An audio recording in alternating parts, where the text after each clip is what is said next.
Kumusta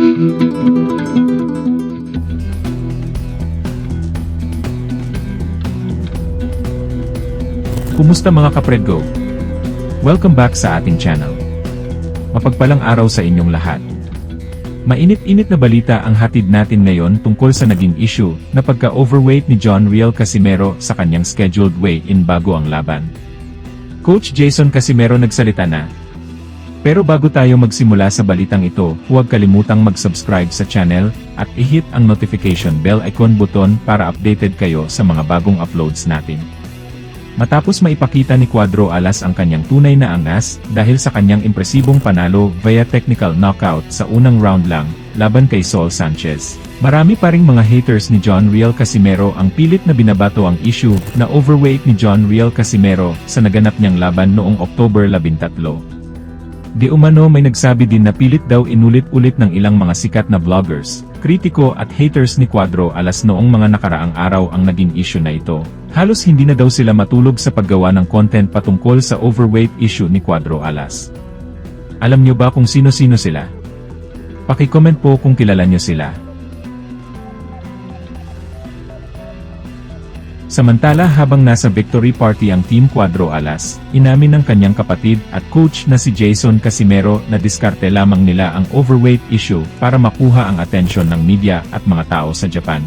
Dahil ang laban ni Cuadro Alas ay tinapatan ng schedule sa laban ng kapatid ni Naoya Inoue na si Takuma Inoue. Sinabi din ni Coach Jason Casimero na ang laban ng kapatid ni Naoya Inoue ay championship fight sa magkaparihong petsa at bansa na kung saan gaganapin din ang laban ng Casimero at Sanchez.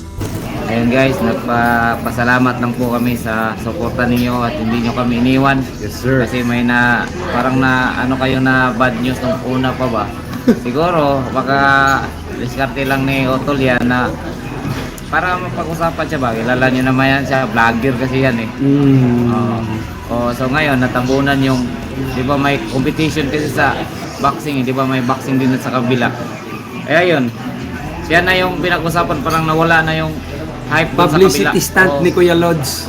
Yan. Publicity stunt po yan mga kabro-bro. You know? Basta ang importante guys. Kasi Japan.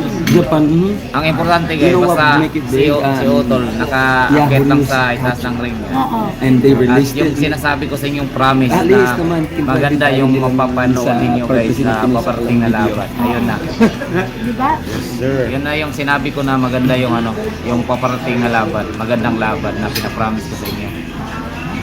At maraming salamat sa mga naniwala. Dagdag pa ni Coach Jason Casimero, sa United States or Pilipinas, pag hindi daw championship ang laban okay lang daw ma-overweight ng ilang pounds dahil pwede pa itong pag-usapan.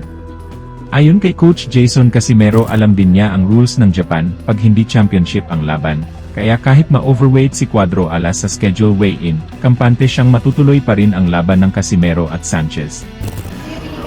Kasi hindi naman championship eh. Kasi sa Pilipinas or sa US, pag hindi championship yung laban mo, may may gap na 121, 122, 123. Yan. Pwede pag-usapan na. Pero dito kasi tapos alam din kasi namin yung yung role ng Japan ba. Sabi namin, kaya naman natin to mag tayo diyan tapos kinabukasan kain tayo ng kunti tapos yung timbang. Madali lang yan. Samantala, sa ibang banda na balita, Takuma Inoue defended his World Boxing Association bantamweight title laban kay Sia Tsutsumi at Ariake Arena in Tokyo, Japan, noong October 13, 2024. At natalo si Takuma Inoue sa unanimous decision.